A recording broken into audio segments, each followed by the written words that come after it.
everyone? My name is Droogie Forever, and today we're gonna end the Screamathon a little bit early.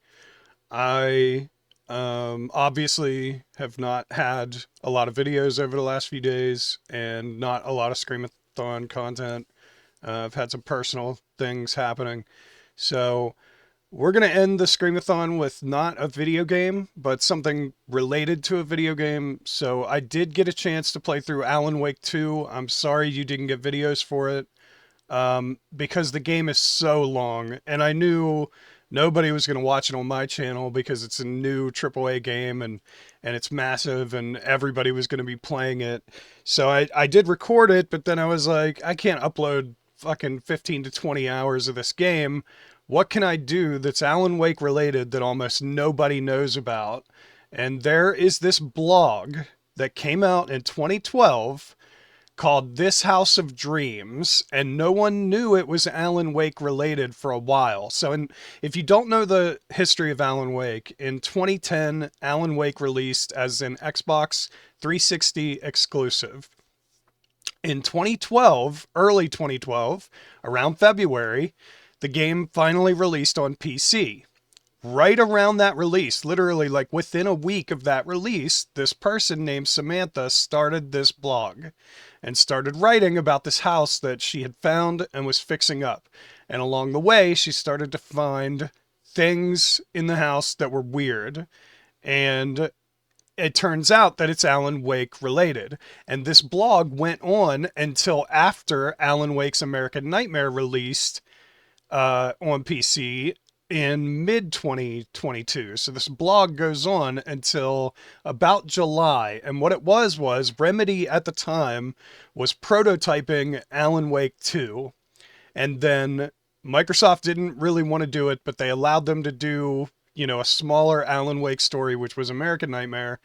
This blog was kind of a way to hint at Alan Wake 2 a little bit. When it was clear that wasn't going to happen, they stopped the blog. But there are things in this blog that are mentioned for the first time in the universe, in the Alan Wake universe and in the Control universe. You're going to recognize probably a couple things from there. So I'm going to read the blog to you. We're going to go through the blog, and that's all this video is going to be. And that's how we're going to end the Screamathon, and hopefully you enjoy it. So on February 22nd, the first post was made. Samantha says, "I've fulfilled my lifelong dream and bought an old house. This blog will follow the process as I renovate the house into the house of my dreams. It's going to be an exciting adventure. Welcome aboard." That was on February 22nd of 2012. February 23rd of 2012. Tour of the house. I took some photos today of the fun work ahead. As you can see, this will take a while, but I'm up for the challenge. Some of my friends think I'm crazy for doing this by myself. Yes, I'm talking about you, Andrea and Jen. I'm already browsing through wallpaper catalogs. Here are the photos. So this is the photos she took of the house. It's a real fixer-upper. Oh, and exploring the nooks and crannies of my future home has unearthed some real treasures. The previous owner left all kinds of stuff in the attic. More of that next time. And this is part of the attic here. All right. First night in the house, March 2nd, 2012. I spent the night in my future home for the first time. It was almost like camping indoors. I had a sleeping bag. There was a weird flapping noise that kept me awake at night. I found a dead wren in the attic earlier. There is a broken window, and I imagine that there's a bird trapped somewhere inside the walls. Not a nice image to think about. Sorry. This is a longer post. All right, March 5th, 2012, toys in the attic. As I mentioned earlier, the previous owner left all kinds of stuff in the attic. Her daughter told me that they have no use for them. I can do what I want with them. I've always been fascinated by attics. As a child, I used to sneak up to my grandparents' attic to explore. It always felt like a magical, mysterious place, slightly scary, but not too much so, filled with forgotten treasures waiting to be discovered. I've felt the same way in the past few weeks, climbing up to my own attic. Here are some photos. And here's the photos of the attic with the thread and, buttons. And the most wonderful discovery I've made so far is an old shoebox filled with typewritten sheets of poems and black and white photographs. Photos and scans of those soon. This is where it's going to start getting a little more Alan Wakey. Um, Shoebox photos, March 11th, 2012. There were two black and white photographs in the old shoebox I found from the attic. The box was among the things left behind by the previous owner. The photos depict a man getting into and out of a wetsuit and a woman, I'm guessing his wife or girlfriend, helping him. He could be a diver.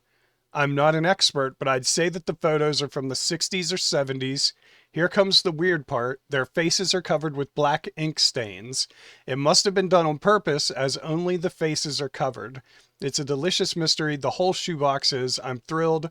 I love mysteries like this. In addition to the photos, there are poems, 12 of them. I'll post them soon. Here are some scans of the photos. And I can already tell you, this is without a doubt, and sorry for the right-hand side being cut off, but I wanted to center the dialogue and stuff. This is Thomas Zane and Barbara Jagger. I'm 100% sure of it. I'm 100% sure of that. All right, so now we need to find the newer posts, which the way this site's structured is a little weird, but anyway. All right. March 14th, 2012, Shoebox Dream. Okay, I'm freaking out just a bit here. I saw a really bizarre nightmare last night. I know this is supposed to be a blog about my new house, but the dream is related to that. And on the other hand, look at the name of the blog. This isn't what I meant when I came up with the name, but now it feels strangely appropriate, don't you think? Which again is called This House of Dreams. In the dream, I heard the doorbell ring and went to open the door. There was a man there. He said he was a federal agent. He showed me his badge and all, just like the FBI agents do in the movies. Here comes the scary part. There was something wrong with his face. It was leaking inky smoke so that I couldn't see what he looked like. When I woke up, I realized that this image totally came from the ink-covered faces in the photos. Of course, see the previous post. The man asked me about the shoebox. He said that it contains top secret information and that I need to give it to him. I got scared that he'll put me in jail and went to get the shoebox, but I couldn't find it anywhere. I searched the whole house, but it was nowhere. Then I went to the bathroom to look for it and saw myself in the mirror. My face was covered with inky smoke as well. And that's when I woke up. When I think back about the dream, it didn't say FBI on his badge. It said AWE. This mention of AWE is, I think, the first mention of it ever in the Alan Wake universe is in this blog, because it also pops up. It's an altered world event, or some people think it stands for Alan Wake experience, but it's an altered world event. If you've played Remedy or Control from Remedy, you're probably familiar with this term, but it also pops up in Quantum Break and of course Alan Wake 2, but this blog is the earliest mention that I know of with AWE in it. This is the weirdest thing of all. Now I can't find the shoebox anywhere. I've looked everywhere I can think of. I'm sure that it will turn up somewhere. There's so much junk lying around in the house at the moment, but kind of creepy in any case. I didn't get around to scanning the poems yet, but I did take photos of them, luckily. So we haven't seen the poems yet, but hopefully that's coming soon. All right. Under the house. This post is not marked with a date. A couple of guys came to do some plumbing work on Friday. Actually, it might have a date on the bottom. No, it doesn't. It's got a time. They had to get under the house to do that, and I discovered that there was a trapdoor that led to the crawl space underneath. It had been screwed shut and had to be opened.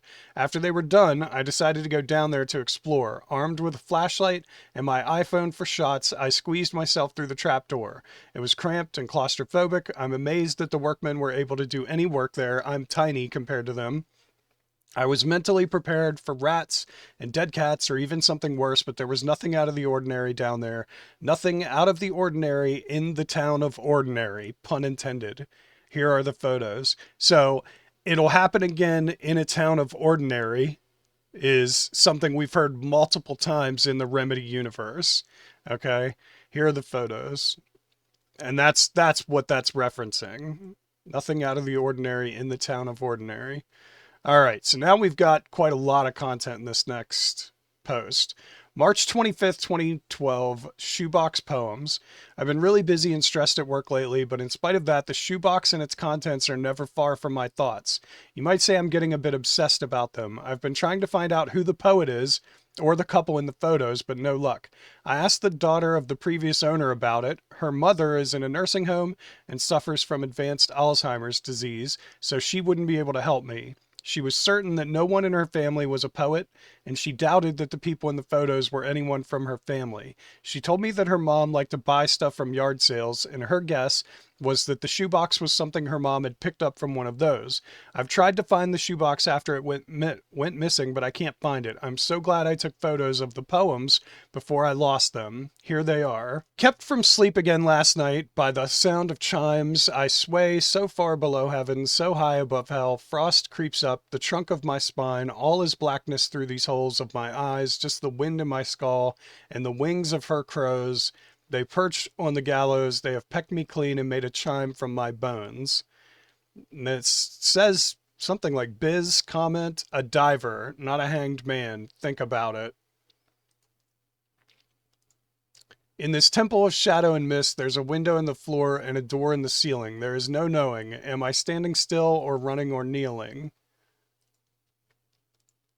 From bloom to gloom, our love like fire consumed. We burned our bridges, furniture, clothes, hair, flesh, and bones all too soon. We ran out of things to burn, but while it blossomed, our love was like a flower. B, this is us. T, Barbara, this is us. Tom. It's definitely Barbara Jagger and Tom. So yeah. Until that time comes around again, the shadow falls on this town again. It's barely evening, but the shadow falls on me again. No one will miss us. Our faces inked black. They'll sell our things at the flea market. They'll never call us back. So she left with them. They'll wine her and dine her. We huddle naked in this alley. Nothing's for sure. Fir needles tickle, we bathe in rainwater, all the way to the ocean, the memory of the slaughter. Until that time comes around again, the shadow falls on this town again. It's barely evening, but the shadow falls on me again. When I'm awake, I'm barely alive. When I sleep, I have two hearts, your heart and mine. I wish it would shatter like glass under my heels, just like a sheet of ice when I close my eyes. That's how the mirror feels. Oh mercy, thousands have gone missing beyond the labyrinth of me. When you're lost in your own company. In this hall of mirrors built by liars, I am a pale reflection of myself. And then it says, it looks like pull. Interesting. Um, yeah, this, well, yeah, I don't know what some of this is, but mist like death, mist like a lover's breath, rolls so soft and cold and wet, memories met for the first time, secrets whispered to find a long-lost doorway home, or be led to parts unknown and forever disappear beyond this veil, in her dreams to prevail. And it keeps circling the word her, or squaring it. Your eyes were so cold when you watched me go under. You were sitting in the boat. I floated down to the darkness like a cloud from a shark bite.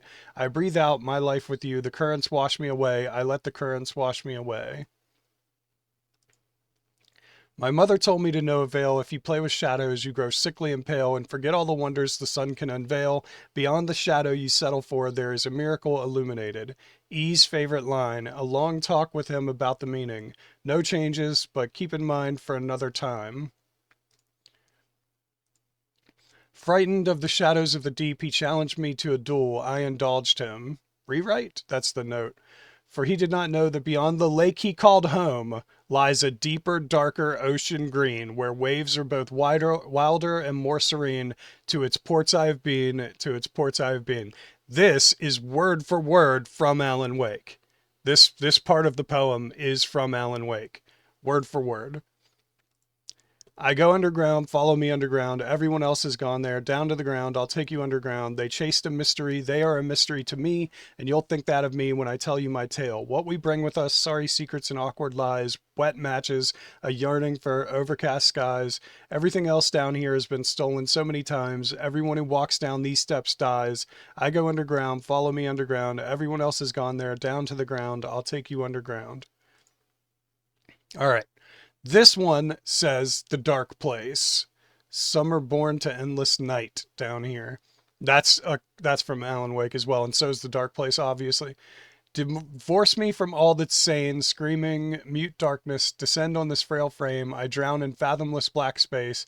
Light never scratched the depths of this domain. I see not, yet nothing could be worse than the shades my mind calls herein, alone at my own wake, the unraveling of reason's skein.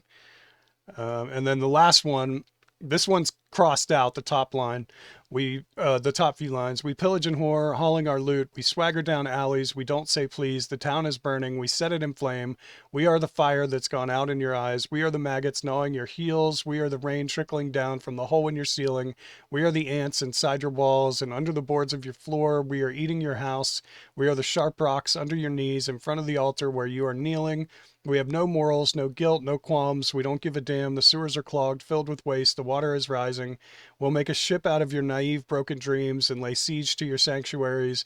We are a ravenous horde of rats. We are the fangs and we are the beast. There will be no more admiring gazes, no more courtesies, no more gardens in spring.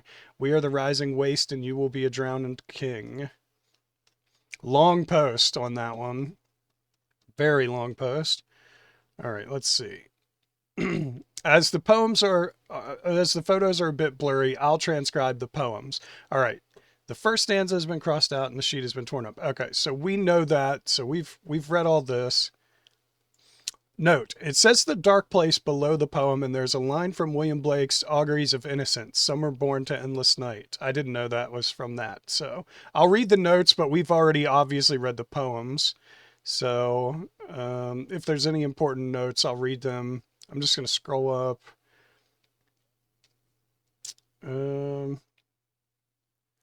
What did that say? There's also a couple of drawings. A face of a man, some fir trees by the water, and a strange face with a long nose and round black eyes. Okay. Oh, and the name Barbara. I actually missed that. It just said B. This is ST.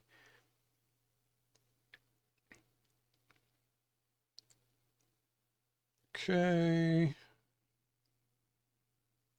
All right, so here we go. May 30th, 2012. Shoebox Dream 2. Let me move this back to the center a little bit. I had another dream last night when I woke up a real scare. In the dream, I was visiting the previous owner of my house at the nursing home. Only in the dream, the owner wasn't a sweet old lady. He was a man, and he wasn't old. He was a young man with dark hair, very good looking. In fact, I remember that he was wearing a funny jacket with old-fashioned elbow patches. I was there to find out about the shoebox, but he was very agitated and didn't listen to me. The place was brightly lit. It was sunny outside, but he was still very anxious and wanted me to turn all the lights on. He kept going on about the place being too dark. I remember being certain that all the lights were on already, but that didn't calm him down. In the end, he was screaming for me to turn the lights on. I was also starting to freak out, starting to think that something horrible was coming to take us away. And that's when I woke up. I was really thirsty. I got up from bed and went to get a glass of water. In the hallway, coming back, I suddenly saw a dark silhouette of a man outside the window. I must have screamed aloud. My heart stopped for a moment. I dropped the glass. Luckily, it didn't break. It's one of my favorites. I was really frightened. I rushed through the house, turning on all the lights. My first impulse was to dial 911, but after a moment, that felt silly. I told myself that I must have imagined the whole thing, seen my own reflection in the window. Of course, with all the lights on inside, I couldn't see anything outside anymore.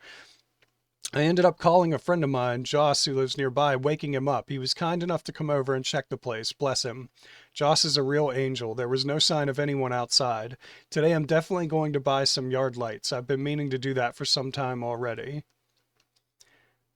June 4th, 2012. No light, no light. I've been very busy at work and too exhausted to post here for a while, apart from the nightmare the other night, which I had to get off my chest immediately, and it still gives me the creeps. On a more positive note, the house is slowly starting to look really good, and I've been living here for a while. Here's a photo of my fireplace.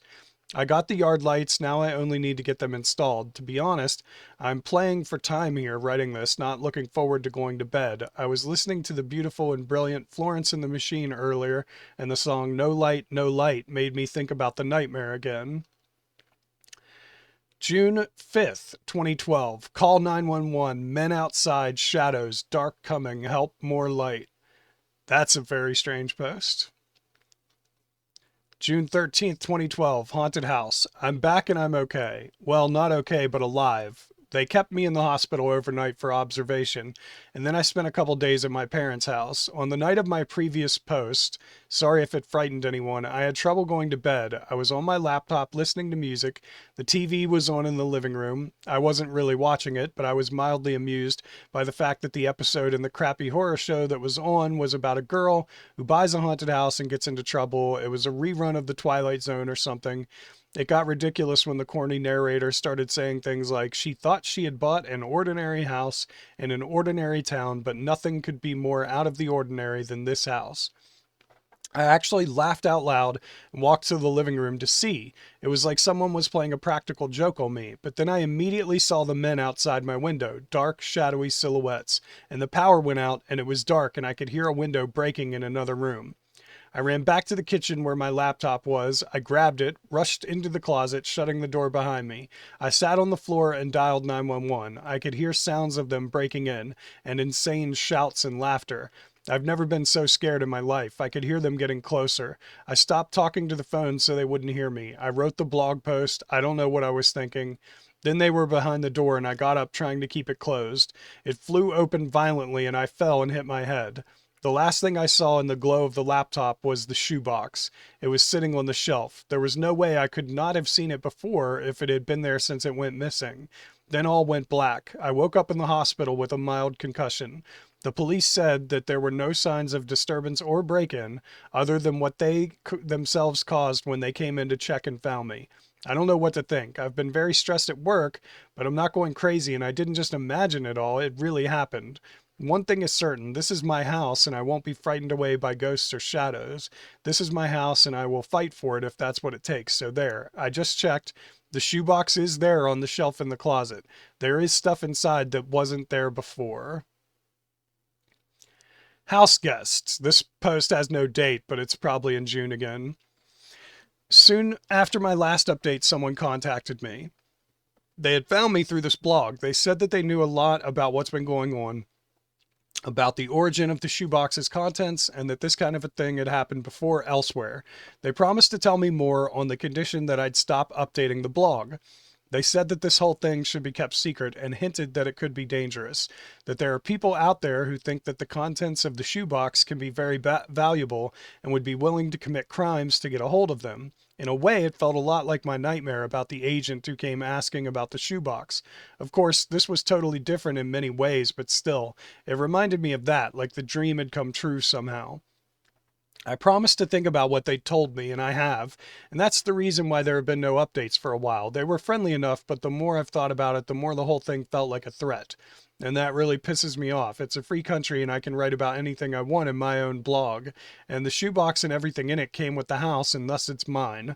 I've decided to keep updating the blog for now. July 22nd, 2012. Inside the shoebox. We're getting close to the end of the blog now.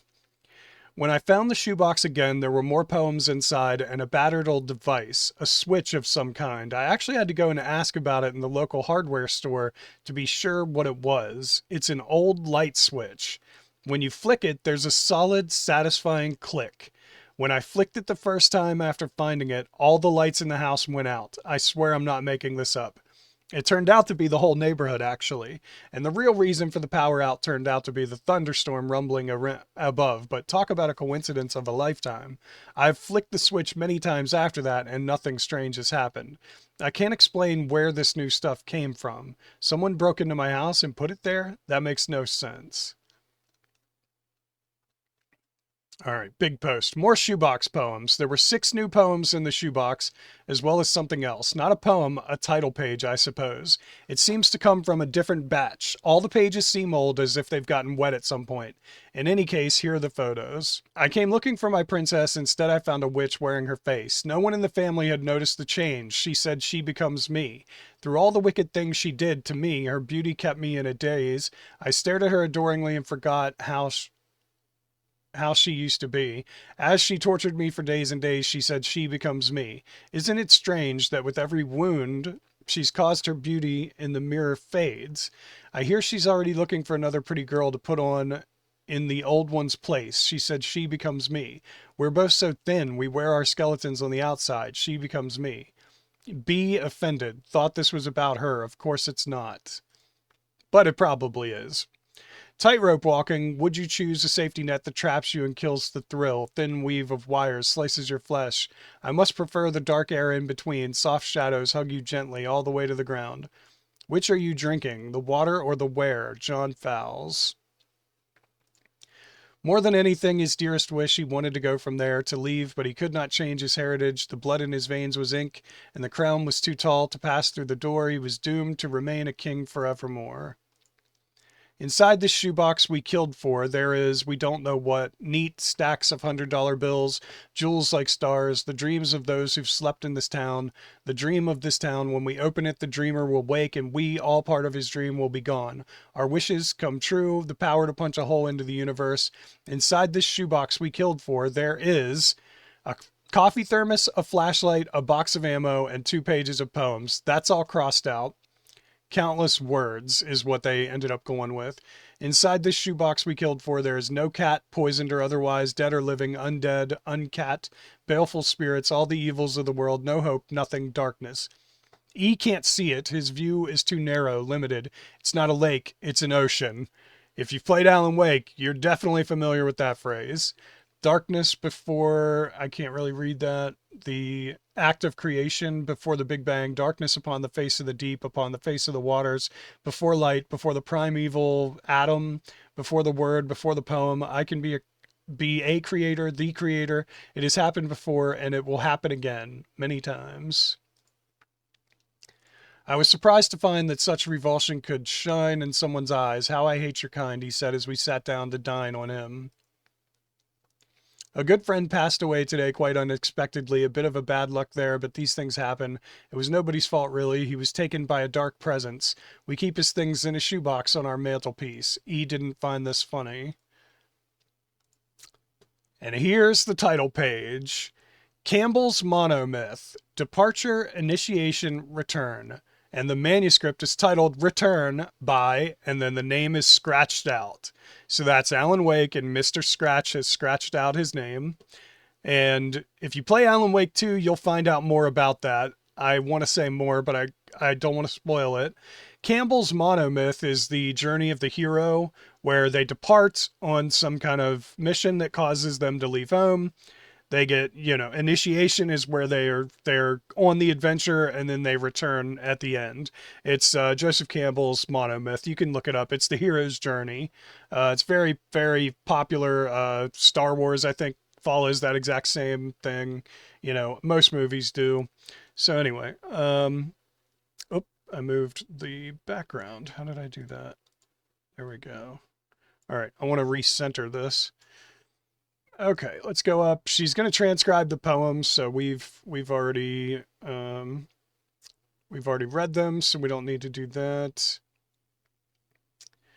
All right, and here's the last post, July 29th of 2012. Okay, this is the end.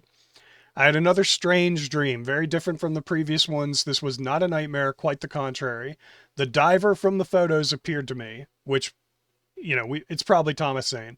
He looked nothing like in the photos, but it was the same man. He was the poet who had written the poems as well. In the dream, he floated in the air above me in the bedroom as if he were underwater. He was wearing a strange, heavy diving suit, almost like a spacesuit, and he was shining with a bright light. He told me things that in the dream made perfect sense, but now, not so much. I've made a habit of keeping a notebook and a pen by my nightstand so that I can write down my dreams as soon as I wake up. But even then, I feel that I missed or misunderstood a lot of what he told me, already beginning to forget it while I was writing it down.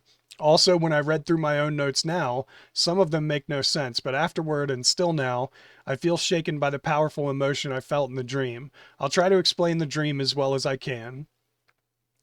The diver told me that a dark presence had taken over his girlfriend, the woman in the photos, Barbara Jagger. I'm telling you, it's Barbara Jagger. He'd tried everything he could think of to banish it from her, but everything had failed. In the end, he finally understood what he had to do, finally understood the true nature of the dark place that was hidden under the waves of the lake where they lived. The lake was an opening to dark place that was much bigger than the lake itself. In fact, much bigger than the whole universe we live in. He wrote one last poem, his masterpiece, a secret poem, a hidden poem, a poem that's not among the poems I found in the shoebox, and he took his girlfriend for one last dive. Together they sank down into the depths far deeper than he had ever dived before. In the dream, I was there diving with them, and from the depths something, or some things, surged up to meet them. Things of darkness, but bright things of light as well. The diver explained that these things, or these presences, were forever fighting a war between the forces of light and darkness. A dark presence had taken over his girlfriend, and a bright presence now came to take over him. And he surrendered his body to it, but at the same time, the essence of who he was kept diving deeper, ever deeper, holding the essence of his girlfriend, their spirits, their souls, question mark. The diver, or what was left of him, his true self, spoke the words of his secret poem. The poem described a new world, an island in this sea of darkness, a safe haven, a paradise, a baby universe. The nature of the dark place was such that anything dreamed up there, any dream or work of art would come true, just as true as anything in our world can be. And the poem came true, and the essence of the diver and the essence of his girlfriend escaped from the darkness and disappeared into this new world to live there happily ever after, while their shapes, his now taken over by a bright presence, as his girlfriend's had been taken over by a dark presence, surged up through the opening in the lake to our world to continue their battle there. When I woke up, I felt overwhelmingly happy and privileged of having been shown this. I've never been so moved by a dream and didn't think it could even be possible.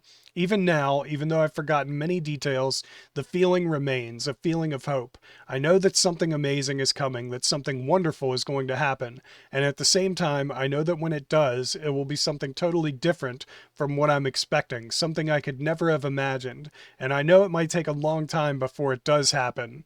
But no matter how long it takes, I'll be here waiting.